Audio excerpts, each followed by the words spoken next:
حضرت ام سلمہ رضی اللہ تعالیٰ عنہ بیان کرتی ہیں کہ ایک مرتبہ نبی کریم صلی اللہ علیہ وسلم صراط سے گزر رہے تھے تو کسی نے دور سے آپ کو یا رسول اللہ صلی اللہ علیہ وآلہ وسلم کہہ کر مخاطب کیا۔ آپ صلی اللہ علیہ وسلم رک گئے۔ آپ نے اس طرف رک کر کے دیکھا تو آپ کو کوئی نظر نہیں آیا۔ آپ صلی اللہ علیہ وسلم نے جب غور سے دیکھا تو وہاں ایک ہرنی بندھی ہوئی تھی۔ اس نے کہا یا رسول اللہ صلی اللہ علیہ وآلہ وسلم میرے قریب تشریف لے آئیے۔ حضور قریب تشریف لے گئے۔ آپ صلی اللہ علیہ وسلم نے پوچھا کہ تمہاری کیا حاجت ہے؟ تو وہ کہنے لگے کہ یا رسول اللہ صلی اللہ علیہ وآلہ وسلم وہ سامنے پہاڑ کے اوپر میرے 2 نومولود بچے ہیں، آپ مجھے آزاد کر دیں، میں ان کو دودھ پلا کر واپس آ جاؤں گی۔ حضور صلی اللہ علیہ وآلہ وسلم نے اس سے پوچھا کہ کیا تم واقعی ایسا کرو گی؟ تو وہ کہنے لگے کہ یا رسول اللہ صلی اللہ علیہ وآلہ وسلم میں بالکل ایسا ہی کروں گی، اگر میں ایسا نہ کروں اللہ مجھے سخت عذاب دے۔ حضور صلی اللہ علیہ وآلہ وسلم نے اسے کھول دیا۔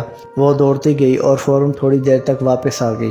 حضور نے واپس اسے دوبارہ وہیں باندھ دیا، یعنی کسی نے وہاں پھندا لگا رکھا تھا جس میں وہ پھنس چکی تھی۔ اتنے میں وہ اعرابی آ گئے جس نے وہ پھندا لگایا ہوا تھا۔ تو وہ کہنے لگا کہ یا رسول اللہ صلی اللہ علیہ وآلہ وسلم حضور میں آپ کی کیا خدمت کر سکتا ہوں؟ آپ صلی اللہ علیہ وآلہ وسلم نے فرمایا کہ تم اس ہرنی کو آزاد کر دو۔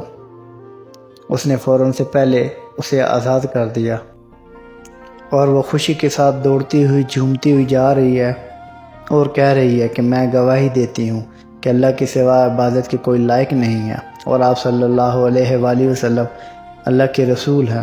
سبحان اللہ۔ امتی تیرے مقدر پہ قربان جاؤں، تو اتنے شفیق نبی کا امتی ہے۔